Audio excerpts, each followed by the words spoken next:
Geliefdes, ek groet julle in die Here se naam, genade en vrede vir elkeen van julle, van God ons Vader, van die Here Jesus Christus en die Heilige Gees. Amen. Ek het 'n groot probleem met wettiese mense, en my probleem is dat wettiese mense nie konsekwent is. Wat is 'n wettiese mens? 'n wettiese mens is iemand wat sê, maar dit staan ons duidelik in die Bybel, daarom moet jy dit doen. Ek is ene wat sê, ja, ons moet leef volgens die Bybel. Maar, julle, as jy al so moeg vir die woord konteks, ons moet dit wat die Here sê in konteks sien, of dit wat in die Bybel staan in konteks sien, en dit interpreteer vir vandag. As mense wetties is en hulle is nie konsekwent en met ander woorde hulle kies 'n paar wette uit waarvolgens hulle wil gaan, dan is dit vir my asof hulle die eenheid van die Bybel aantas, want baie goed is belangriker as ander.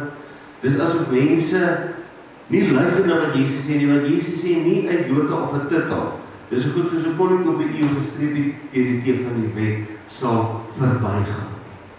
So Jesus handhaaf die wet, maar hy self het in wettiese mense se oor die wet oortree. Hoe werk dit? Dit werk so dat ons na die wette kyk, dat ons kyk wat is die beginsels daarachter, en dat ons dit toepas. Nou ek wil vir julle sê, ek slaag nie 100% nie, maar ek beskou myself as 'n sabbatsmens. En ek wil hê almal van ons moet sabbatsmense wees. Wat beteken? Dit beteken nie dat ek Vrydag aand son onder die kerse aansteek en dan die hele Saterdag niks doen, nie koop of wat ook al. Nee, dit gaan oor baie meer. Die van julle wat vriende of familie wat Sewendaagse Adventiste is, weet hoeveel spannend daar is oor die Sabbatdag, die Saterdag. En ek is nou daar waar ek nie met mense praat daaroor. As mense vir my sê, ja, maar ons moet die Sabbatdag hou. Kijk, ek is op skool, ons het baie goeie vriende gehad, my ma het klere gemaakt, maar sy het nie tyd gehad vir bak nie, so, uit in die rede, hulle was Sewendaagse Adventiste. My ma het altyd vir haar klere gemaakt, en sy het vir ons vakansie gaan beskik in vrugtekoekelaars gebak. En een dag kom my ma en sy reël, en my ma sê, kan ek het Saterdag kom, want sy sê, mevrou, nie op die Sabbatdag. En daar was sy uit van die dag, sy sê, kan ek dink, Sondag en Saterdag. Nee, ja, ek kan nie ons doen reg. Baie goeie mense, baie, rarig waar, besondere mense, toegewyde mense. Maar ek het een probleem as ek met mense praat, waar die Sabbatdag, die Saterdag letterlik vier, en dit is, hoekom net een van die Sabbats gebooie na? Want die Sabbat gaan oor 3 gaan. En ek wil dat ons vanoggend daarna kyk. Die eerste een is baie goed, is 'n paar teksgedeeltes wat ons gaan lees, maar dit gaan op die bord wees, Exodus 20. Ons ken almal Exodus 20. Gedenk die Sabbatdag deur dit heilig te hou. 6 dae moet jy werk en alles doen wat jy moet, maar die 7de dag is 'n Sabbat ter ere van die Here jou God. Jy mag geen werk doen nie, jy of jou seun of jou dogter, jou slaaf of jou slavin, die diere, jou diere en jou vreemdeling wat by jou is nie. Want in 6 dae het die Here die hemel en die aarde en die see gemaak, en alles wat daarin is, maar op die 7de dag het hy gerus. Daarom het die Here die Sabbatdag geseën en dit geheilig. Dis die Sabbatsgebod wat ons goed ken, maar daar is nog 2 fasette van die Sabbatsgebod wat ons nog nie so goed ken. Levitikus 25, die hele Levitikus 25 van daaroor. Ek gaan vir ons 'n paar verse daar uitlees. Die Here het op die Sinai vir Moses gesê, Levitikus 25 vers 1. Praat met die Israeliete en sê vir hulle, wanneer julle in die land kom wat ek vir julle gaan gee, moet die land 'n Sabbat vier vir die Here. 6 jaar moet jy jou saailand saai en 6 jaar moet jy jou wingerd snoei en die opbrengs daarvan insamel. Maar die 7de jaar is 'n Sabbatsjaar, 'n buitengewone rusjaar. Dit moet vir jou grond 'n Sabbatsjaar wees tot eer van die Here. Jou saailand mag jy nie saai nie en jou wingerd mag jy nie snoei nie. Die opslag van jou graanoes mag jy nie oes nie en die druiwe aan jou ongesonde wingerd mag jy nie afloos nie. Dit moet vir die land 'n buitengewone rusjaar wees. Die opbrengs van die land se Sabbat sal daar wees vir julle om te eet.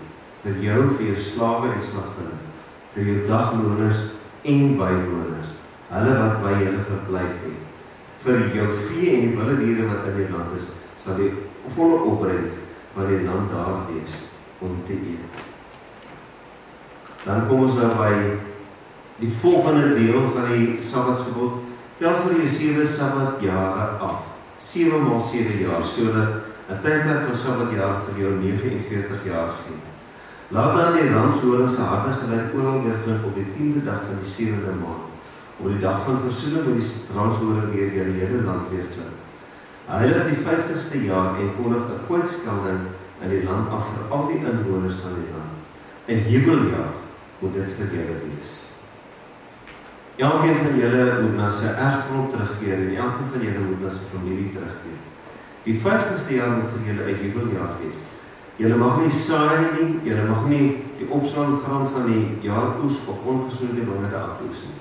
Want 'n jubeljaar, want dit is 'n jubeljaar, dit moet heilig vir julle wees. Van die saailande mag julle die opbrengs wel eet. En dan 'n laaste vers uit hierdie gedeelte wat ek net wil lees. Dit is eintlik nog tot 'n groot mate waaroor dit gaan. Die grond mag nie onherroepelik verkoop word nie, want aan my behoort die grond. Maar julle is vreemdelinge en bywoners by my. Dit is die Sabbatgebod. Die Sabbatgebod, die woord Shabbat, beteken ophou, staak en die betekenis van rus. So mens kan baie maklik verstaan waar die Sabbat idee van kom. Jy is besig en dan stop jy. Jy staak dit en die applikasie is rus. Daar is in die Bybel 3 Sabbatgebooie, of 3 fasette van die Sabbatsgebod. Die eerste is die Sabbatsdag, dan die Sabbatsjaar is die tweede en die hersteljaar is die derde. Die Sabbatdag is 'n weeklikse roetine wat die Here gegee het. 6 dae werk jy en almal by jou is werk en die 7de dag rus jy. Ek gaan nou so 'n bietjie uitbrei daarop, maar ek dink die hele idee is dat in Egipte het hulle 24/7 gewerk.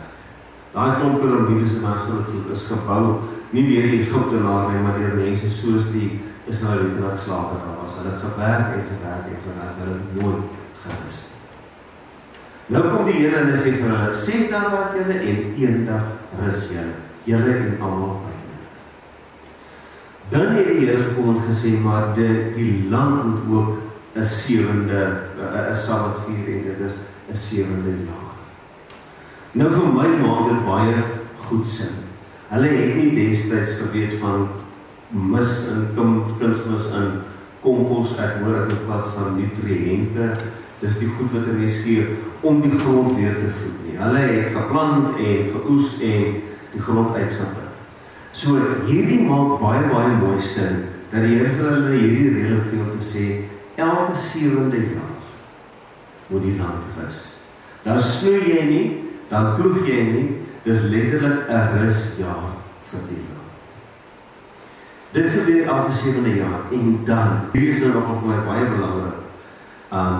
Ek hoop nie, party mense, ek mag nou nie Julius Maremos se naam sê nie, maar ek hoop nou nie hulle lees hierdie vers ooit raak nie. Dan het jy die hersteljaar.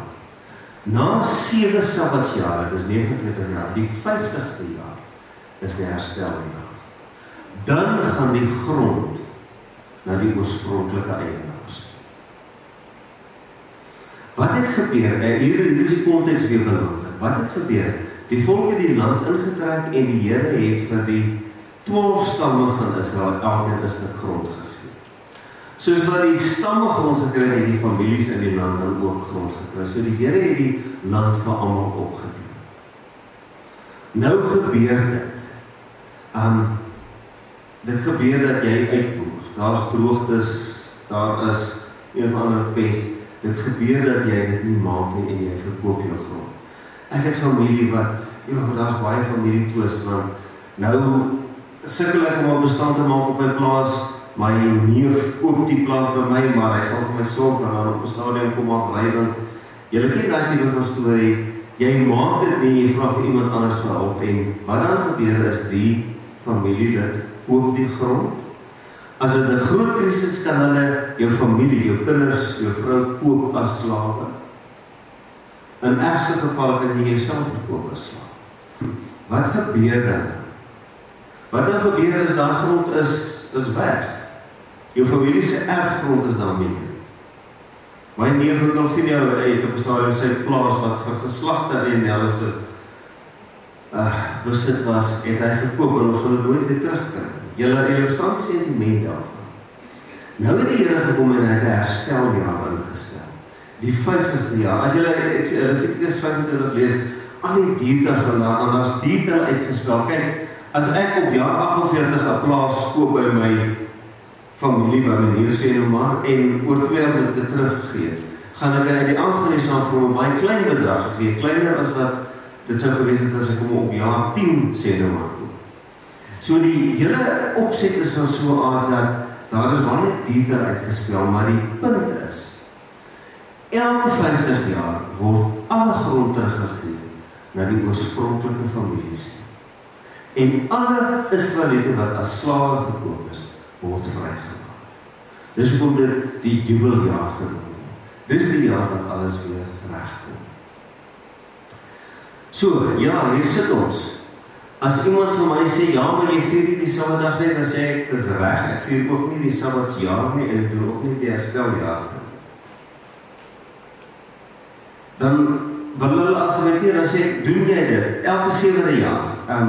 Ek het met iemand gepraat, hierdie is 'n landbougemeenskap, so ons is nou nie almal landbouers nie, maar dit beteken, elke 7de jaar, na 6 jaar moet jy jou werk bedank, en dan moet jy nou die jaar nie werk, en volgende jaar moet jy weer werk. So, doen jy dit? Nee. Dan sê ek, ekskuus, maar jy kies wat van die Sabbat jy vat en wat jy los. Vir my is dit belangrik, as ek na Jesus luister, moet ek die hele wet hou, in die sin van ek moet verstaan waaroor dit gaan, en ek moet daar volgens leef. En gelukkig, ek het so 'n paar jaar terug 'n boek gekry wat heeltemal gaan oor die Sabbat. Ek kan nie, ek weet nie, ek het seker Holland Louis Walter Bruggeman, hy het 'n boek geskryf oor die Sabbat wat vir my regtig gehelp het om dit te verstaan. Rondom die 10 gebooie, ons het 2 weergawe van die 10 gebooie, en die tweede ene behalwe Eksodus 20 kry ons in Deuteronomium 5. Deuteronomium 5 se motivering vir hoekom ons die Sabbat moet hou is 'n bietjie anders as Deuteronomium 20. Eksodus 20. Eksodus 20 sê die Here in 6 dae jy hom aangemaak, 7de dag het hy gerus. Maar kyk net wat lees ons in Deuteronomium 5. Hou die Sabbatdag heilig soos die Here jou God jou beveel het. 6 dae moet jy werk en alles doen wat jy moet, maar die 7de dag is 'n Sabbat in ere van die Here jou God. Jy mag geen werk doen nie. Nou mag jy nie jou seun of jou dogter laat werk nie, ook nie jou slaaf of slavin laat hulle die kos maak wat jy moet eet nie. Ook nie jou bees of jou donkie of enige van jou diere nie. Ook nie die vreemdeling wat by jou is nie, sodat jou slaaf en jou slavin kan rus soos jy. Baie beter, en dan kom jy rede. Jy moet onthou dat ook jy 'n slaaf was in Egipte en dat die Here jou God met 'n sterk hand en 'n uitgestrekte arm jou daar uitgelei. Daarom het die Here jou God beveel om die Sabbatdag te vier. Hierdie is amper in lyn met die redes hoekom die Here 'n Sabbatsjaar en 'n hersteljaar het. Wanneer het die Here die 10 gebooie vir die volk gegee? Toe hulle uit Egipte getrek het. Die Eksodus 20 weergawe kry ons by die berg Sinai waar die Here met hulle gepraat het, en Deuteronomium is nou 40 jaar later, hulle is op pad om die land in te gaan. En nou herhaal Moses die 10 gebooie vir hulle, en dan die motivering vir die Sabbat is hierdie. Waaroor gaan? Dit gaan vir die Here daaroor dat hy het ons nie gemaak om ons dood te werk. Hy het ons nie gemaak om net te werk. Wie van julle het in hierdie week lekker geëet? Wie van julle het, mens kan nie vlieg nie, maar wie van julle het 'n lekker iets op die TV gekyk? Wie van julle het sommer net gaan shopping doen sonder 'n kaart? Net gaan loop in die winkels? Ek onthou, toe ek klein was, ek kom van Douglas af waar ons nog nie winkels is, en dan gaan ons Bloemfontein toe. Dan soos nou die naweek daar, en Sondagmiddag, voor ons huis te ry, het ons by die FVB sentrum gaan window shopping doen. Al die winkels is toe. Maar dit was die lekkerste om window shopping te doen, net om lekker te ontspan. Ek kan vir julle soveel voorbeelde doen. Toe ek in Brakpan was, een van ons kerkmaslede, maar in die ene maand was op die kerk, sy sê vir my, sy moet iets vir my sê, want sy wil weet of sy verkeerd doen. Hulle vlieg elke Sondag. Dus ek, nou luister nou maar. Sy het 'n kleuterskool, haar man is in die boubedryf. Sy werk in die oggende van 6 uur tot in die aande 7 uur. En as sy ouers laat is vir die kinders nog 'n bietjie later. Sy is die hele dag besig. Maandag tot Vrydag. Saterdag is haar gewoonlik iets by die kerk, of 'n bazaar of iets. So Saterdag is haar kerkdag. Sondag, wat doen sy? Hulle kom kerk toe. Van die kerk af ry hulle Eastern Mall toe en die eerste keer in die week maak sy nie kos. Maar sy moet vir daai kleuterskool moet sy letterlik 3 keer 'n dag kos maak. As jy nou wil haar proef, iemand anders het die kos gemaak, maar ek wil hê julle moet haar in die nasie verstaan. Daardie dag maak sy nie kos nie, hulle eet kos en dan gaan fliek. Hulle is verskriklik lief vir fliek, maar sy sê, hulle is so moeg, hulle slaap gewoonlik nie fliek. Maar dit is net lekker vir hulle om vir 'n rukkie by mekaar te wees, in die fliek te sit, die hande vas te hou, en te kyk of te slaap, en dan jaag hulle terug, want hulle het self groep, en dan begin hulle volgende. Ek sê vir haar, ouma, ek dink nie jy kan 'n beter Sondag vier as dit.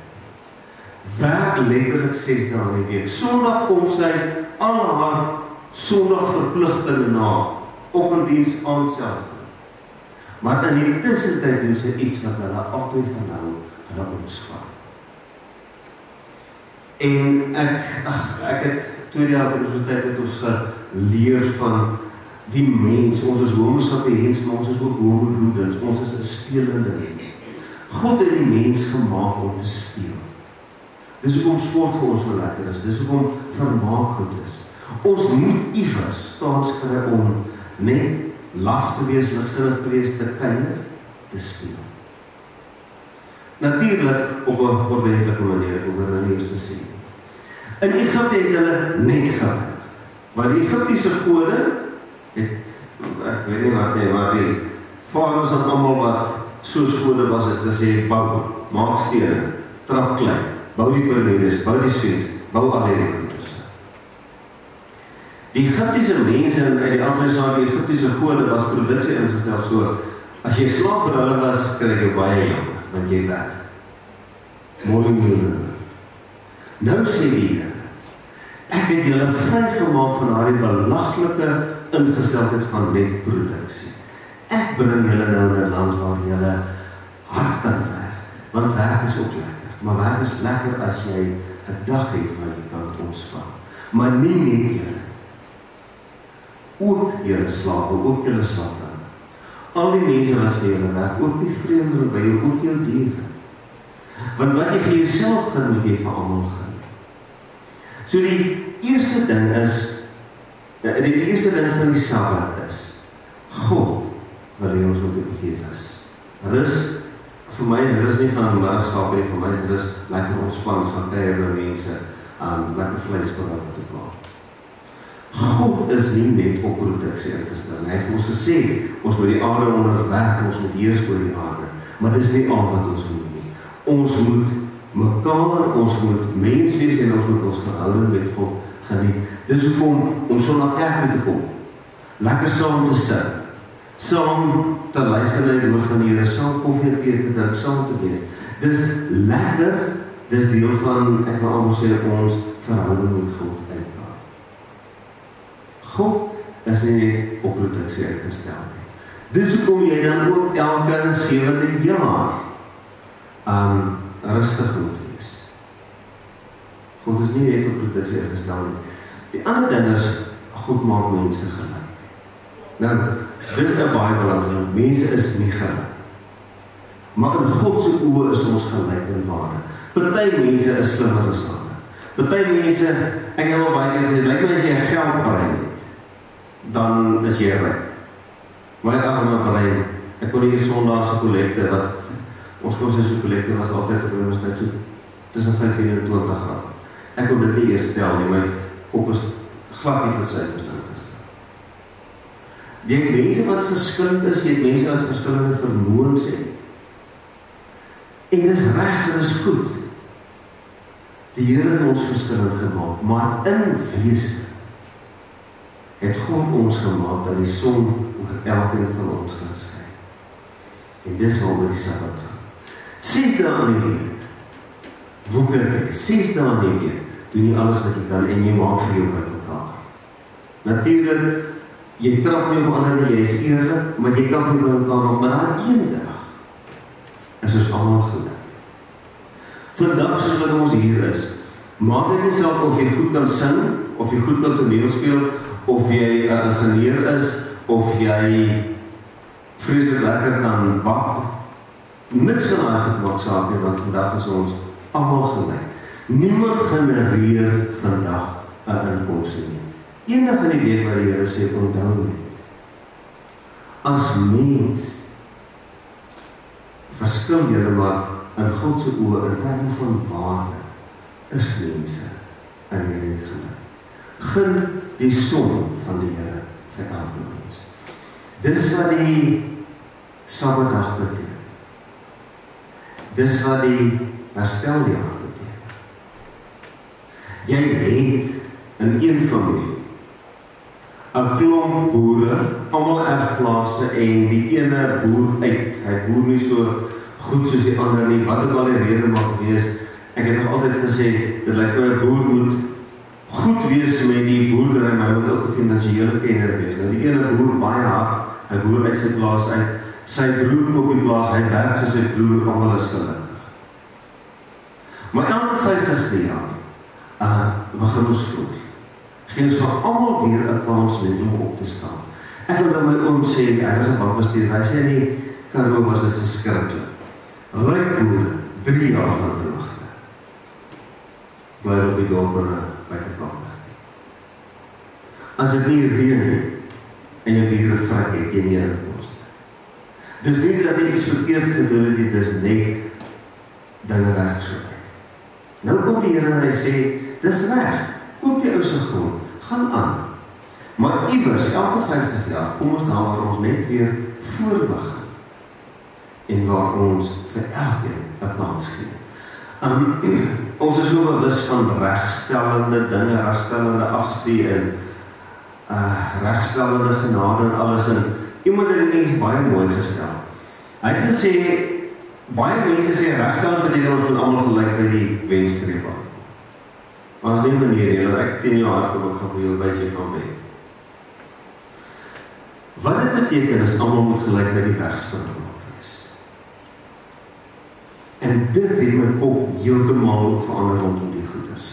Gun vir mense iets. Die ou wat dronk op straat lê, die ou wat nie ambisie het nie, gee hom ten minste 'n wegspringkans. En as hy dan so stadig hardloop dat ek selfs hom kan uithardloop, dan is dit nie my probleem nie, maar gee elkeen dieselfde kans om weg te spring. Ons gaan nie gelyk by die wegspringkans. So die uiteinde, as jy 'n multimiljonair is en jy het hard gewerk daaroor, wonderlik, jy het die gawes wat die Here vir jou gegee het gebruik. Maar ons het saam by die wegspring gekom. So die hersteljaar, net om mense te laat verstaan, ja, ons verskil. Maar in die rit moet elke mens 'n kans kry. En dan, die derde ding wat vreeslik belangrik is, vertrou op die Here. Ek bly sê, vandag is daar nie 'n manier hoe ons 'n Sabbatdag of 'n Sondag kan vier nie. Want ons verstaan dit nie. Want, kyk, wat doen die Jode vandag? Hulle koop gister die kos, sodat dit vandag kan klaar wees. Die Here sê uitdruklik in die skrif, moenie 'n dagloner se loon van hom teruggaan nie. Hoekom nie? Want wat jy vanaand kry, is wat jou familie môre het om van te lewe. Mense het nie voorrade gehad nie, hulle het nie spense of skure gehad nie. Mense het van dag tot dag geleef. So die normale mens het hier by donderdag se kant begin stres. Waar gaan ek Saterdag kos kry? En dan het Vrydag gekom en dan het die Saterdag gekom. En die Here het vir hulle gesê, maar vertrou my dat ek sal voorsien. En toe die Here vir hulle manne in die woestyn gegee het, wat het gebeur? Hy het vir hulle Vrydag genoeg gegee dat hulle dit kan oorhou tot die Saterdag.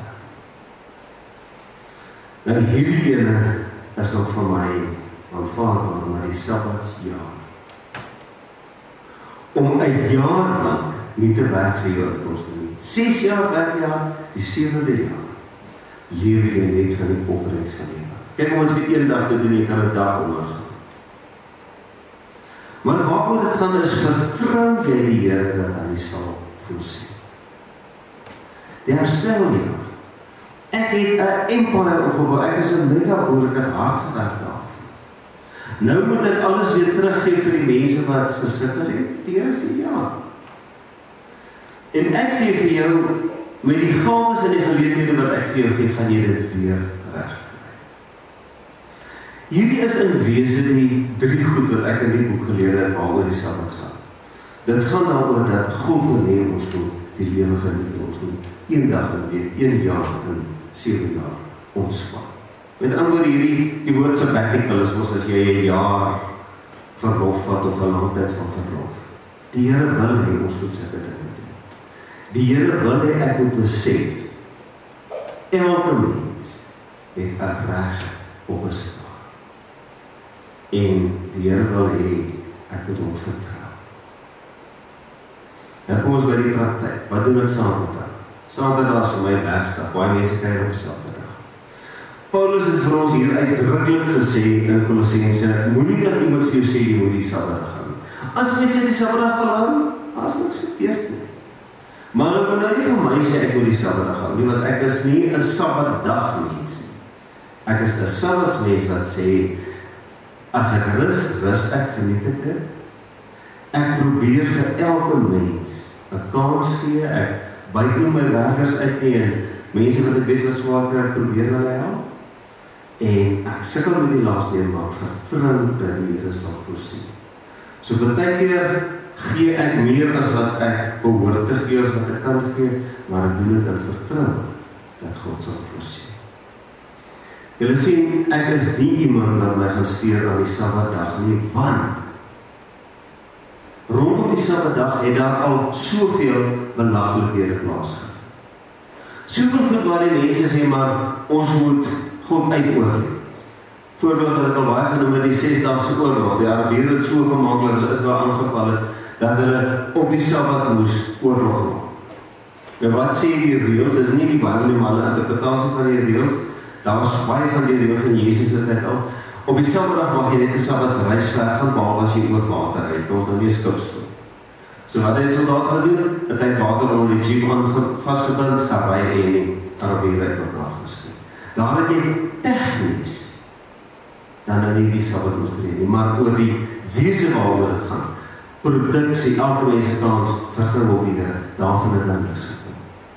Ek het iemand uitgevra oor die Sabbatsjaar. Hoe het dit prakties gewerk?